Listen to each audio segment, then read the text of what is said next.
Hello everyone, back with our next fan Q&A style video with Paul, who is one half of the Orient Outlook podcast.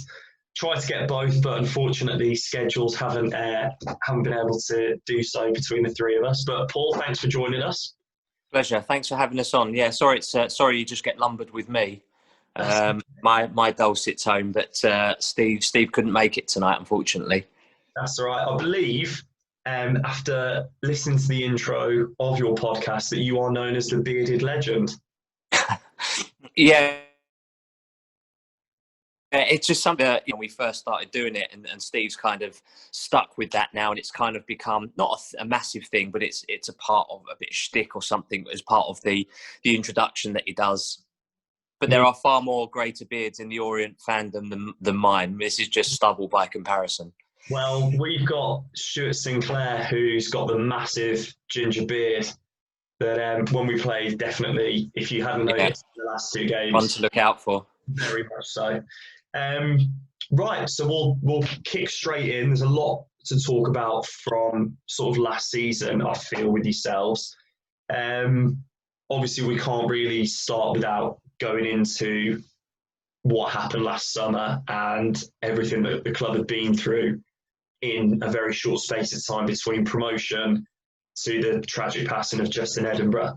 How do you feel the club did during that, and how do you feel that the footballing world really responded to it? Because from an outside point of view, it looked as if globally, but especially during the whole of the UK, there was a lot of love and outpour for Orient with what they were going through. Yeah, and I think absolutely that was felt by the club as well.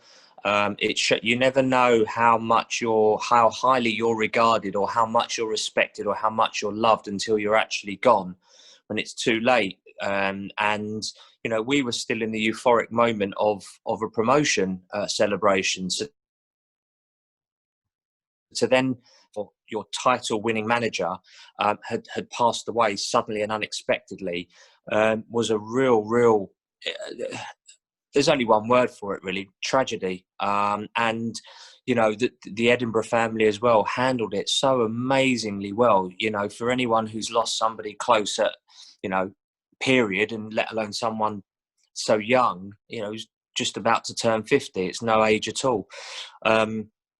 The way that they've conducted themselves, particularly in the public glare, Justin was very well known in the football world. The football world is very, spotlight orientated. He's very well known. He had I think he's Tottenham's most medal holding player that they've had, something like, I've not got that terminology right, but I think he's won the most medals or trophies in the last sort of 20, 30 odd years. So, he was very highly regarded. And then for us as a club to have someone who got Orient, who understood what we were about, who were able to come in, not make wholesale changes, but just G up what we've got. He could see that there was talent in our squad, and so from that perspective, just get them playing and get them playing a certain way. He had a knack, he had a certain way about him where they knew it meant business, and they knew when there was time to lark and joke about. And it's a very fine balancing act, but Justin seemed to get that nailed on. So to then have him pass away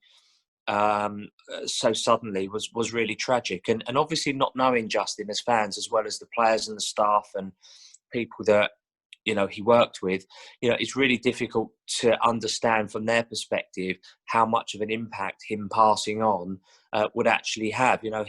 Him and his wife, she'd take the other wives out, or they'd all go out together. It was very social. It was very together. It was very close-knit on the pitch, close-knit off the pitch. All the kids would play together, and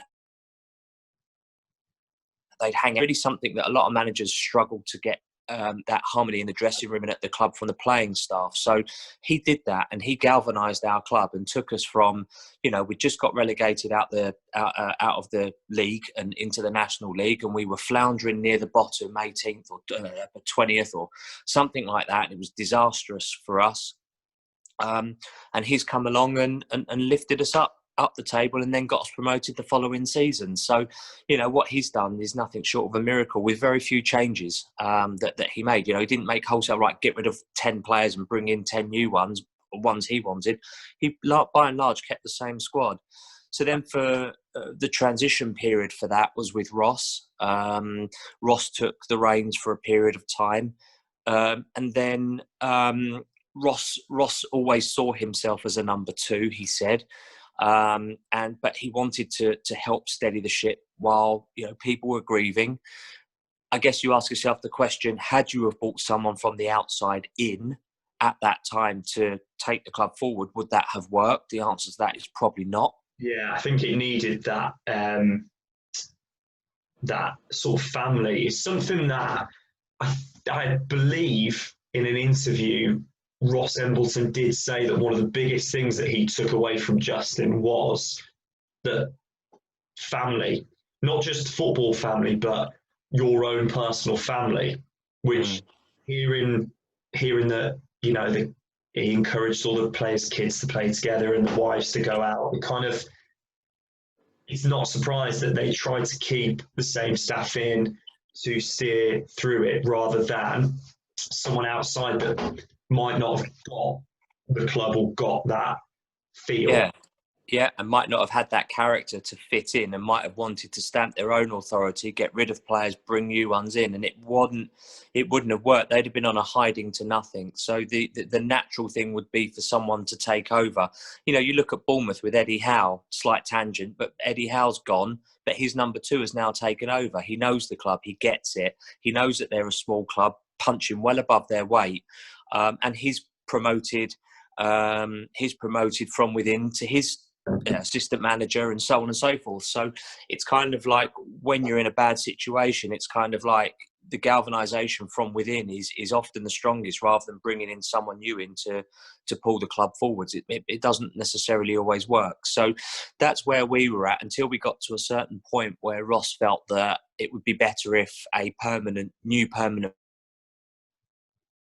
manager came in, and not stumbled across, that's not the right word. We went through a rigorous interview process, and that's when Carl Fletcher, ironically from Bournemouth, came in, and that wasn't very good. That didn't work for us, and the club were very quick to say that didn't work. Work there. What culture? The culture. So what's do you know, or is it just something was off, something didn't fit? Yeah. My understanding, when he sat in his interview, he said X, but when he actually got into the job, did Y. So he didn't stick to what he said that he put himself in the picture of in his interviews, for example. This is what I've heard. How right or wrong it is, I don't know. I've not heard it from Carl. Carl obviously feels aggrieved. Carl felt that he wasn't given enough time. Completely understand that, 4 weeks. But we were going backwards. We lost to Malden and Tiptree in the FA Cup. They were 2 or 3 leagues below us. We can't be having that. The players looked like they weren't up for it. It was wrong. And whatever happened, he just didn't endear himself well enough to the players, or they didn't endear themselves well enough to him. Unfortunately, it didn't work out. But look, looking at the run as well, I don't really think. Yes, it was a month, wasn't it, that he was in charge, or it was just under a month. Yeah. And you look at the run of games building up to that, and I can't remember whether it was when I was looking early, whether it was after the Walsall Orient game that he came in, or it was around then, and you'd beaten us 3-1, and you'd had another couple of wins, and then it was like it almost looked as though you were on the up, and then he comes in, and it was lost, and it goes down. Yeah, that's exactly what happened. Ross, you kind of think that had Ross not you're absolutely right. I think he'd won 3 out of 5 games, or four out of 5 games. I think we won 3, drew or lost one and sort of won a previous, something like that. It was a really good, point to come in. Like, we were on the upper side of a trajectory, and we were doing well under Ross. He'd gotten playing nice football, and we were winning and scoring good amounts of, I think, 3-1s and so on. So, all he had to do was come in and just carry on. That's all he had to do. But I think he wanted to come in. I think he wanted to bring his own players in. I think he wanted to change too much too quickly. And that's never good. And you're never going to win people over if you're going to do that. Because it was around October, November that he came in. Right. It's still a grieving process. And I think that's something that gets forgotten in that it's still, these players have played under, and effectively your manager is part of your family, no matter what club you're at. And to lose someone that was so influential, to kind of get into a bit of a stride and finally not move on, but to finally be playing good football, to be almost in an on the pitch sense back on track, for then it all to come crashing down. Longer than difficult decision. It set us back longer.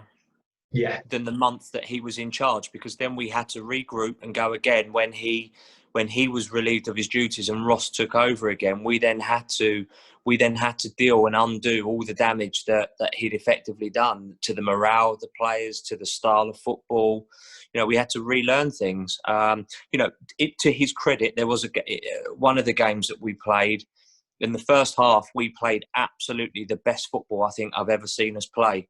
It was very, very good. Who was it against? I can't remember who it was. It might have been Cheltenham at home. But then the second half went completely to pot and didn't work at all. And we looked like, well, we'd blown our tanks in that first half. So, it just wasn't sustainable. And maybe he felt that the players that he had wasn't up to what he needed them to be. So he'd maybe been a little bit forthright with them. And, bearing in mind some of the players were still grieving. Grieving, it doesn't just happen on the day of the funeral or the day of the memorial service or anything. It's an ongoing thing, and everybody grieves, in slightly different ways. So from that perspective, maybe he was just, look, I'm here to get on with the job, and this is what we need to do, and, understand what's gone on. But at the end of the day, that needs to be one thing that you guys deal with. But the other thing is that, we've still got a job to do. The world of football hasn't stopped. So maybe that's what happened. But again, without being there, I wasn't there, so I don't truly know. But, Ross then takes over control of things again until January, when he's officially appointed head coach. And then we sort of up and down and mixed results and so on and trying to find our rhythm. And we ended the season fairly positively. I know our goals per game, points per game, meant that we ended up where we ended up and we didn't move up or down the league or anything. But I know Ross has said that he would have felt that had we have carried on, that we would have moved up the league a little bit more. And I'm inclined to believe him, because we did end it fairly positively. You were on a pretty good... your home form had really picked up towards the season. Was it unbeaten in 5, 6, 7? It was quite an extended run of winning or unbeaten at home, which... We didn't lose. We drew or won. Yeah, you're right. I can't remember the exact sequence of it all. But yeah, we'd ended fairly positively. I think that's fair to say. And had that have continued before lockdown, I think we would have probably done pretty well. I'm not saying we'd have pushed anyone in the playoff contentions, but we would have probably ended the season probably a lot more comfortably positioned. But, the record books are set now. It's down in history that we finished 17th or 18th. So, we weren't in a relegation scrap. That was the most important thing. I think a lot of fans were impatient. I think they felt that players should have done better. But I think that, I don't want to try and make excuses for them, because, I'm not on the playing staff. They'll speak for themselves. But I think that, a lot of them maybe struggled with their own grieving, struggled with form and confidence and things like that. So, it wasn't the best of seasons. So we're kind of hoping that this season, with the same group of players, barring 2 or 3 that have left and 1 or 2 that have one that's come in that was on loan with us last season, Usise. So by and large, it's been the same group of players for about 3 years now, which is almost unheard of in the footballing world. In the lower leagues anyway, it's always a turnover every couple of years. Yeah, we're pretty similar on that, actually. We've managed to keep the core of the squad. But I think once last summer, when everyone saw what had been going on at the club and really not having much of a pre-season, the way that it panned out, I don't think 17th is a particularly bad return. Yeah. Given everything that happened, given, like you said, you were starting to hit a good spell of form when lockdown happened, that maybe could have gone up 2, 3, 4 places. But I think not being in a relegation battle and being very comfortably sort of away from that, it seemed from an outside point of view quite a good season, or at least a season of consolidation and trying to steady the ship somehow. So I think it was a bit of setting up ready for this season in the end is what it transpired to be. But you always think, well, what if Justin was still with us, and would we have had that problem? Would we have been in the playoffs? Would he have, could we have done a Tranmere and gone back to, or a Lincoln and done a back-to-back promotion out the National and straight into League One and back to kind of where a lot of people feel that we are most suited to and really where we belong. So we'll never know. How's the comparison been sort of, obviously this summer? I think Orient I know it's the first in League Two, but wasn't it one of the first teams in the lower leagues to get back into training? Yeah, we've been back in training, I think, over 4 weeks now. I think we were a week ahead of everybody else. Which, given the disjointed pre-season last season, I don't think that's a surprise. You kind of get the feel that maybe the club were going, right, let's have a real good, long, strong pre-season to set us up nicely. Yeah, and minimal. So typically, Priest did a bit in the first week or two, a lot of running, a lot of fitness stuff before they start getting the balls out, from what I understand.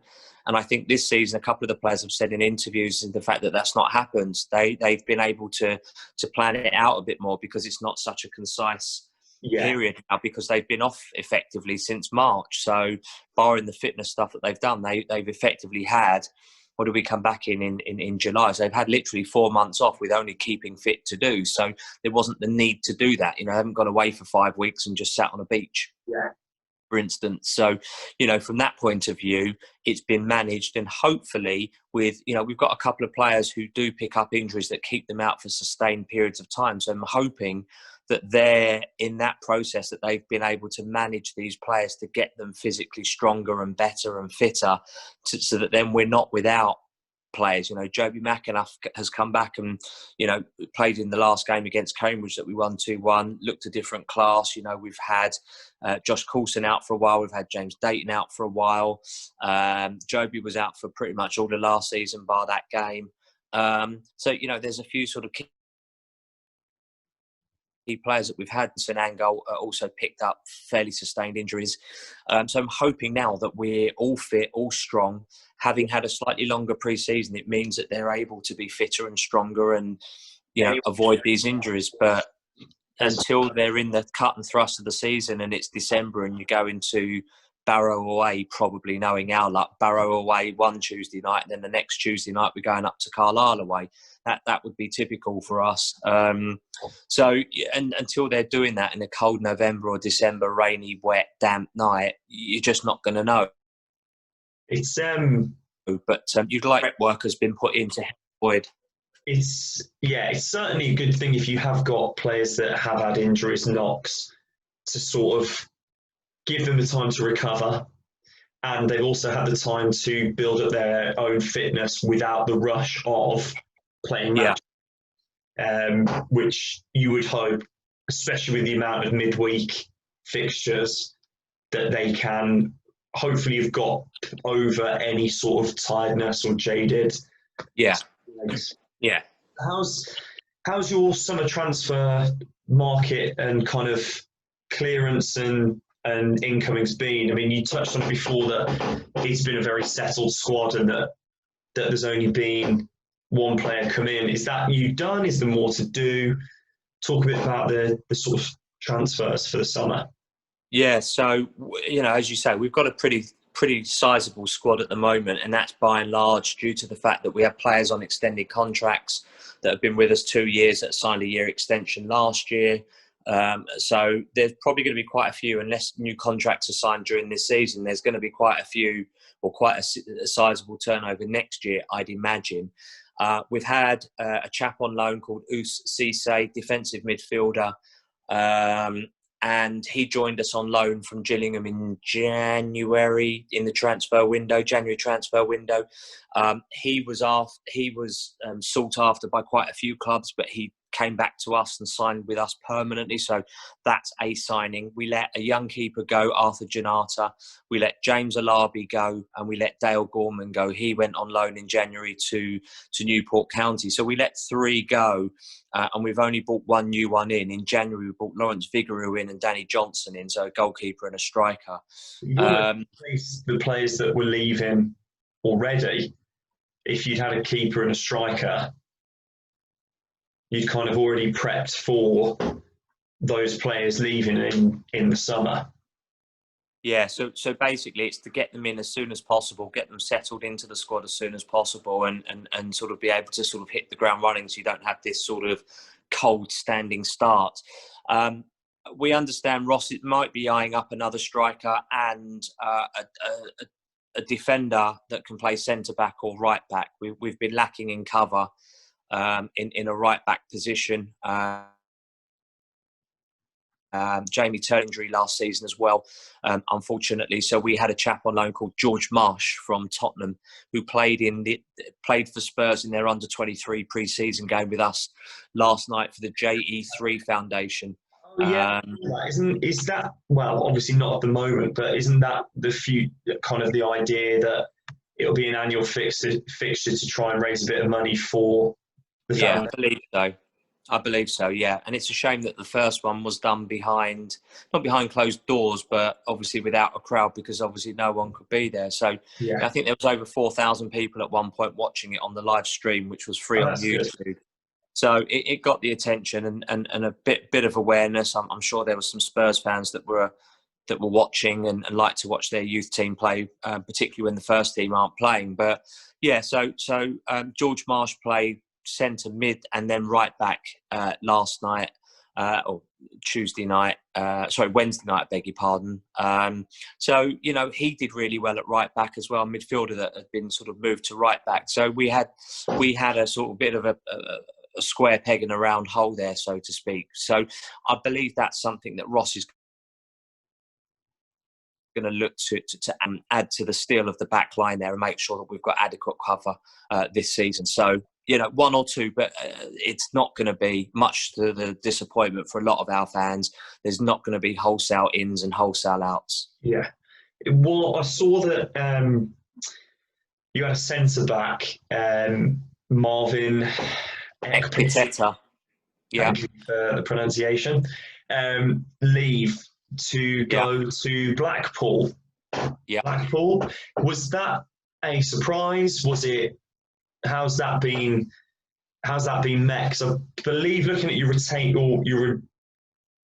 list, that he's the only one that didn't opt to stay at the club. So is that a big loss, or how do you feel about that?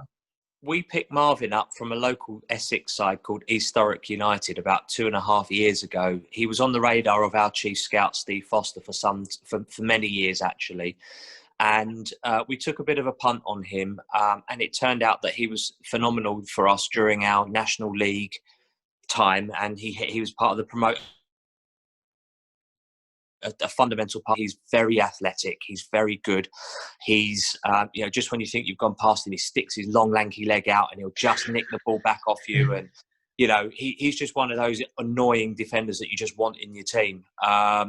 So disappointed to lose him. He struggled a bit in the in League Two. He got injured as well, but for the games that he played, he struggled a little bit, made some mistakes, probably struggled to adapt a little bit as well. So I was a bit surprised that he'd gone to a League One club. So that's one aspect of my opinion. The other opinion is look, if someone's going to get a move to a higher league club, and Blackpool look like they've been doing some pretty good business over the summer, to be fair, signing sort of kind of like the best of players in the positions from League Two and looking to, knowing that they can perhaps hack it at League One level. Marvin cost them nothing. There's no transfer fee involved because we offered him a contract. He's 24. He didn't accept it and he moved on a free transfer. So, I think if he's coached well and right, and I think if he's got the right senior pros around him, he's a good learner, he's a good listener, and he's a good guy. And all the players was, wishing him all the best. And, he's gone to a bigger, say bigger club, but a bigger club and club that can offer him. He's got a young family, so it's obviously a pay rise as well, but obviously a relocation. But look, he's got to look after himself. Personally speaking, I think he should have stayed with us for another year. He's had a contract on the table since last October with more money on the table that he could have been earning. And maybe he could have gone to them next year. Or maybe we could have, what aggravates me a little bit is the disloyalty in a sense that we've plucked him out of East Thurrock, playing in the National League South, so that's now 4 leagues below where he is. So you've done 4 leagues in 2.5 years. It might be a bit too much too soon. But listen, he'll find out. He'll either sink or he'll swim, and that's his decision to make. And football is a short career, and you've got to do as best as you can and go as high as you can, as early as you can. I think Blackpool is a bit of an attractive move at the moment because they seem to have kind of overcome their dark spell in their club's history, and they're going to want to be looking at Championship in a couple of years. So it's a difficult one. I mean, I feel that Walsall and Orient are quite similar in that respect, that you pluck players that maybe haven't played in the Championship. They've been young players in a bigger club. They come to you for 2 seasons, have 2 great seasons, and then sort of but I think, unfortunately, it's one of the curses of being in the position we're in. So one topic that I'm sure you will never, ever tire about talking, and by the grin on your face, I think you know exactly where I'm going with this. How did Yaya Toure... Who? No idea who you're talking about. We don't talk about it much in these parts. Oh, really?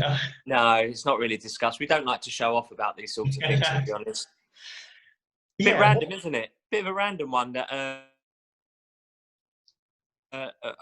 elite player like Yaya Toure just rocks up in Chigwell. It's unbelievable. Not just ex-Prem, it's ex-Champions League, top, like Premier League winner. I mean,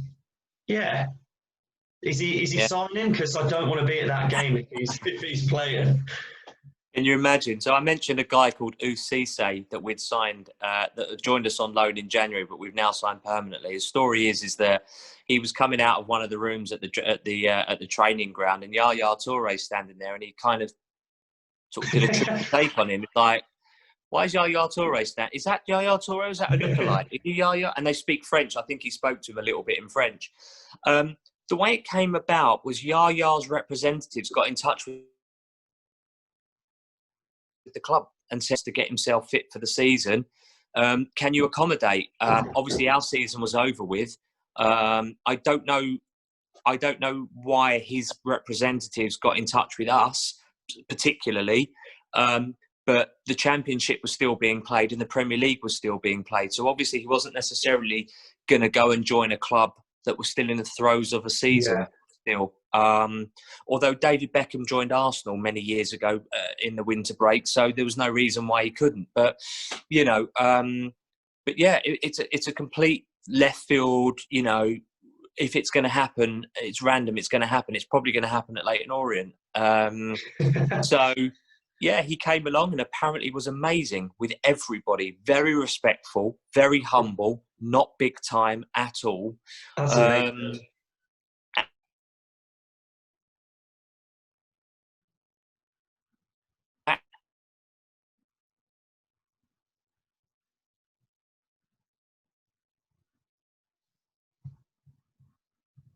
back in France. But yeah, he's it's going to galvanise the players, isn't it? You know, if you need that extra step up and you want to hear from someone that's been there, done it, and seen it, he's like you just said, he's not a Premier League player, just he's an elite Premier League player. I mean, he's like the elite of the elite. I am globally. Many of the Vital Walsall fan base will know that my significant other is indeed a Leyton Orient fan, which is why I might sound a bit more knowledgeable on this call than any of the others. That Friday, my phone did not stop going with my mates going, please, he can't sign for Orient. We're never going to hear the end of it. All of this. And then, so on top of that, have a video with the club where the media team asked him if he was going to sign, and he jokingly said, we'll see.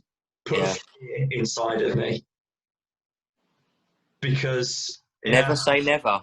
No, who knows? In our household, Walsall is a big derby, which has never been said by anyone ever. But it is. And the thought of our midfield going up against Yaya Toure is well, I'm hopeful. Every day I hope that he doesn't sign until it reaches October. This pleases me immensely to hear a rival fan say that, and I mean that respectfully. Look, you know, we had at one point during the Italian era that we had the disaster. We had Kevin Nolan training with us just purely to keep fit. He'd left West Ham and he was training. He lives not far from our training ground, a few miles away. And he was training with us, and everyone was like, "Oh, Kevin Nolan, you know, what's the deal with that Premier League player?" And you know, he's never going to sign for Orient, blah blah blah. And I'm not suggesting that Yaya Toure and Kevin Nolan are the same standard. That's quite a bold statement. but no one thought that a Premier League. He'd just come out the Premier League. It's not like he dropped to Championship and then sort of floundered in League One a little bit and then ended up coming to us. No, this was Kevin Nolan, who had just left, I think it was West Ham. He just left them. Yeah, I think he just left West Ham. And he was training with us purely to keep fit. Next thing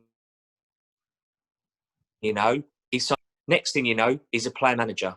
Which, I mean, you're talking about a chaotic period in our history. So you can, like with Orient, you just never say never. But if Yaya doesn't get a club in the Premier League to take him, and people might think he's too much of a risk in the Championship, why not? I mean, let's face it, if he turned around and said, I want to sign a 6-month deal for fitness, and if anyone then in January is interested, I'm free to go. I can go. Who's going to say no to that? Why wouldn't you? But he must pay me what you pay the other players. I'll fit in with your wage structure because I don't need the money, sort of thing. Yeah. I'll just fit in with your wage structure. Let's go. I mean, it must have been for the not only, I want to say even the young players, but for the senior pros. Like, I mean, he's sitting in the training ground. He's sitting in the training ground, and Ross is delivering his messages, and Yaya chimes in. When we played under Pep, when I played under Roberto Mancini, when I did this with this one at whatever big club, other big clubs he's played at, blah, blah, blah. This is this and that. We had to do this, we had to do that.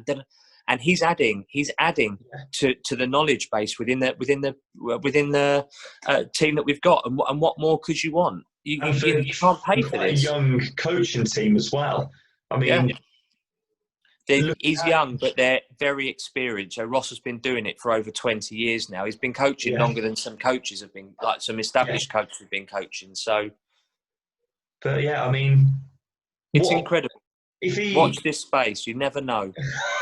Oh, if that happens and I see a message on my phone from you guys, I'm not opening it. I'm not opening it. Any notifications on Twitter, you're getting blocked. Okay. If it happens, I'm gonna just do the emoji eyes. Just tag out Vital Walsall. Well, so we're gonna look at next season. Yeah. Not with Yaya Toure in mind. We'll go with the current squad that you've got. So, what are your sort of hopes? What's your head and your heart saying for next season? Heart is saying playoffs. Head is saying top half. So 12th or above for me. Yeah. If we can get our rhythm going, if we're hitting the ground as solid as what we hope we will, there's no reason why we can't be pushing for playoffs this season. I'm pretty sure behind the scenes at Orient in the boardroom level that that's secretly what they'll be hoping for as well. Yeah. I think And the staff as well. improvement on last season. I think really top half, top 10 in this league, if you're there with 5-6 games to go, You can push for a playoff, can't you? Yeah. And I mean, we beat Northampton twice this season and they won the playoffs. So I think if you sneak in, you never know. Yeah, absolutely. Who would you say your key senior and key youth players will be? Who's the ones to watch that are your senior players and then a sort of a hot prospect? Probably Joby McAnuff will be very influential in what happens and play dictation. I mean, he's not a young man anymore. He's 37, 38 now. He's still got it up there. He's still got that vision. He can still pick a pass. He can still take a player on. So from that perspective, from a senior pro level, I'd probably say him. From a youngster perspective, I'd probably say striker Ruel Sotoriu is probably one to watch out for. He scored, I think, 5 goals in 10 games last season. So, and some of them were from the bench as well. So he's kind of like this. He's got this rawness to him that's very exciting. And if you watch the highlights from yesterday's Spurs under-23 games, he intercepts a pass in our half, drives forward pretty much to the edge of the 18-yard box for Spurs, lays it off, and then we end up scoring. But he's holding off 3 players in the process. So for me, he'd probably be one to watch from my perspective. Yeah, I think, I mean, everyone knows Joby McAnuff. I mean, like you said, it's sort of, he feels like the, of course, Adam Chambers, after he left you, he came to us. And when he was sort of in his mid-30s, he's 35, 36, and you think, if you can get 35 games out of Adam Chambers, your midfield's doing all right. And I think, good player. If with Joby McAnuff, I mean, technically, actually, I feel we've got Danny Guthrie, who was in the Premier League, maybe even around a similar time, and played in the Championship around a similar time as McAnuff. And those players, they've got that quality that you just don't see from the average League Two player. But it's fitness. It's all fitness. Unfortunately, I think if you that's right. And I mean, like you were saying last season, Joby played a game. Our win ratio with Danny Guthrie in the squad to when he wasn't was completely different. But well, thank you for all of that. I think we've pretty much covered all of it. I've come to the conclusion that I don't care where Orient finish in the league this season, as long as Walsall are at least one place above them. Okay, we'll see. We'll see. We've decided that we're finishing first and second, and that I don't mind you finishing above us if we're in the top 3. So that's that. Yeah. Fair enough. But watch out, in case Yaya signs, we will be in touch again. Yeah, I've no doubt about that. And I'm sure your partner will be giving you enough earache about it as well. So you'll get it from all. Every time the club tweeted that day, it was sent to me. And awesome. It's just so you don't expect to wake up one morning and be sort of a couple of hours into your day at work and you get a text saying, we've got Yaya Toure on trial. Yeah. There you go.